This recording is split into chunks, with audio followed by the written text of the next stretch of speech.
And it's Ken Kraetzer for CBSIServices Talking Business today in New Orleans, Louisiana at the CardForum conference. I have a chance to talk with Jason Steele, our good friend, who's a trade writer covering the credit card industry. Jason, good to see you. How's it been for you so far? Oh, it's been a long day for me, Ken. I woke up after about 3 hours of sleep, having gotten it at 4 a.m. It was a blizzard in Denver where I flew in from. Oh gosh, I actually had a good flight in from New York yesterday.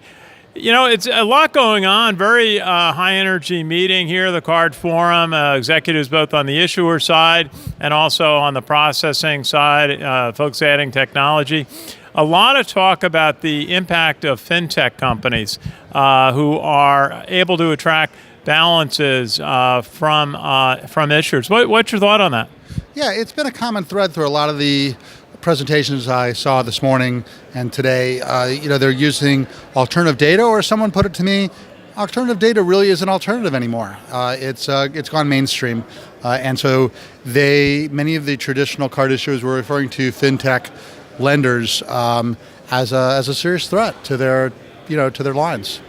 And one of the things that I learned about it by being here was the new credit scoring model requirement that the government's going to install starting next year called CECL. The current expected credit loss measure goes into effect next year, and the speaker said the issuers really need to prepare for that. Yeah, as consumers, it's not something we ever need to worry about, but we could see some tightening of credit lines. It's really, I guess, inside baseball might be the best term in terms of these are accounting practices that the card issuers have to comply with. Certainly nothing consumer-facing, but ultimately down the road there could be some consumer impact.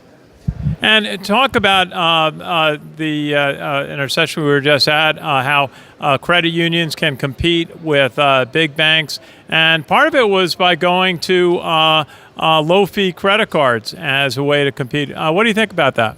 Well, yeah, there's always going to be a segment of the population that is totally averse to paying an annual fee. And you've seen, for example, PenFed with their Pathfinder card produce a relatively upscale travel rewards card with no annual fee, which was quite an accomplishment.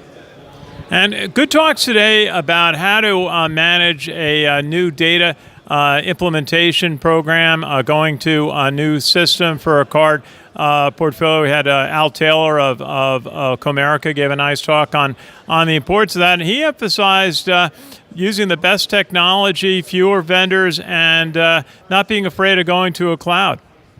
Yeah, I wasn't in for that talk, but that's definitely seemed to be something the card issuers are looking at right now. So, Jay, what are some of the other key points that you saw today? I had a lot of people ask me about the Apple credit card. That's seemingly of concern to the market. And I tell people, if Apple came out with a toaster, it would be the number one toaster in the world. It's just such a powerful brand. But from a reward standpoint, which is a lot of the writing I do, no one has really seen it as a threat to the major rewards cards at this time. It's more the no-fee posture and, again, the incredible brand strength of Apple that's scaring people. And you follow loyalty points quite closely, airline points and others, hotel points. Is that still as big a factor in the business as it has been? More so than ever. And I'm going to be speaking tomorrow in a panel discussion about maximizing your rewards while still balancing the bottom line. And we'll have someone from Southwest Airlines, Barclaycard, PenFed, and Connections Loyalty. And that's a factor as we see greater and greater offers and rewards. How can the banks continue to be profitable? And we've even seen some rewards cards withdrawn from the market that were not profitable. Well, we'll look forward to that. And I want you to mention the conference that you're going to host in Washington in September. Tell us about it. Sure. Well, this will be the third annual CardCon, which is the conference for credit and credit card media.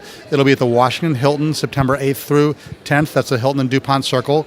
And it's focused on people like myself who cover the credit card industry, the media, but about 1/3 of it is industry who not only network with the journalists, but with each other, because it's one of the few gatherings like this for the credit card industry.